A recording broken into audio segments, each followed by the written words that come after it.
Dungu itu kata yang paling tepat untuk menunjukkan nih orang ini nggak bisa berpikir, otaknya nggak bisa berpikir. Assalamualaikum warahmatullahi wabarakatuh. Jumpa lagi bersama Dr. Imin Studio. Imin Studio, inspirasi menjadi insan nafi'an. Inovasi membangun Indonesia najihan. Apa kabar sahabat Dr. Imin Studio? Terima kasih telah mengikuti ulasan pemikiran tokoh. Ya, sudah 2 video kita angkat dari sosok tokoh Rocky Gerung ya. Dan pembahasan yang ketiga ini masih terkait dengan Rocky Gerung ya. Ada satu kata yang menjadi ciri khas dari tokoh ini, yaitu kata dungu ya. Sebagaimana yang sudah kita jelaskan, apa yang dimaksud dengan kata dungu ini ya, patut dianalisa ya, apa yang disampaikan oleh Rocky Gerung seperti yang di video 10 detik saya di depan tadi ya. Ya, saya kutip dari channelnya Bung Haji Roma Irama ya, bisik-bisik Bung Haji Roma Irama terkait tentang kata dungu ini ya. Tentunya apa yang pertanyaan yang muncul, apa yang menjadi penyebab ya akal mereka tidak mampu mencerna ya dari apa yang disampaikan oleh si penyampai ide ataupun gagasan. Apa yang menjadi penyebabnya?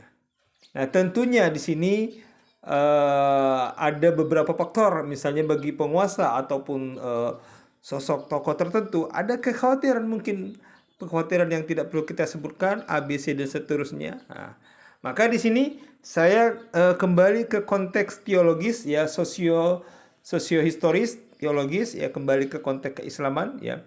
Pada tahap awal-awal Islam disampaikan ya, sebagaimana saya sampaikan di video saya sebelumnya, Rasulullah Shallallahu Alaihi Wasallam ya hidup di tengah bangsa Quraisy ya, yang dilakop atau digelari dengan bangsa jahiliyah.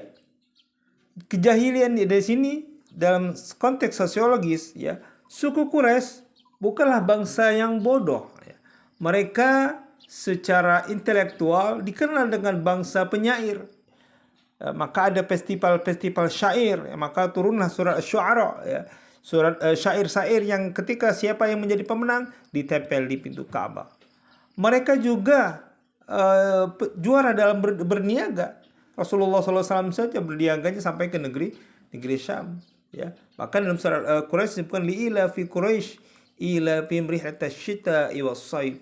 Mereka melakukan perjalanan traveling untuk berniaga pada musim dingin dan musim panas untuk berdagang ke negeri Syam dan ke Yaman.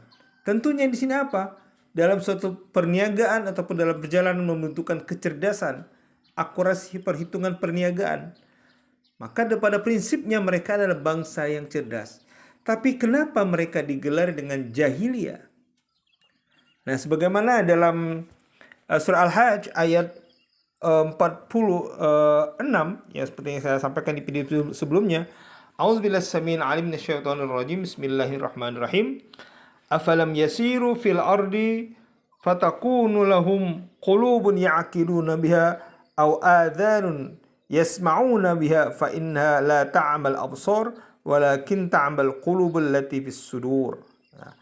Maka tidak pernahkah mereka berjalan di muka bumi sehingga hati akal mereka dapat memahami, telinga mereka dapat mendengar. Sebenarnya bukan mata itu yang buta, tapi yang buta ialah hati yang ada di dalam dada.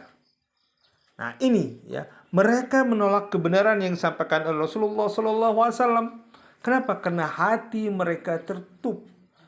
Takut akan hilang kekuasaan, takut akan hilang materi, ya, takut akan kehilangan dominasi.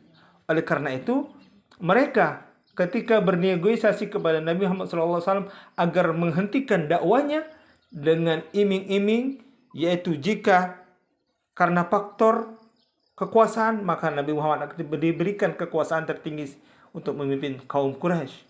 Jika karena harta materi, maka diberikan seluruh kekayaan kaum Quraisy, dan jika karena wanita, maka akan diberikan Miss Universe, wanita tercantik yang ada di suku Quraisy. Tapi semuanya itu ditolak oleh Rasulullah SAW. Bahkan beliau mengatakan, kalau seandainya tangan kanan saya ditimpakan untuk matahari dan tangan kiri saya rembulan, bulan ditimpakan ke keduanya ke tangan saya ini, maka tidak akan mampu, tidak akan sanggup menghentikan kebenaran Islam, kebenaran dakwah risalah ilahiyah yang diperintahkan oleh Allah Subhanahu wa taala, disampaikan oleh Rasulullah SAW ke seluruh umat manusia.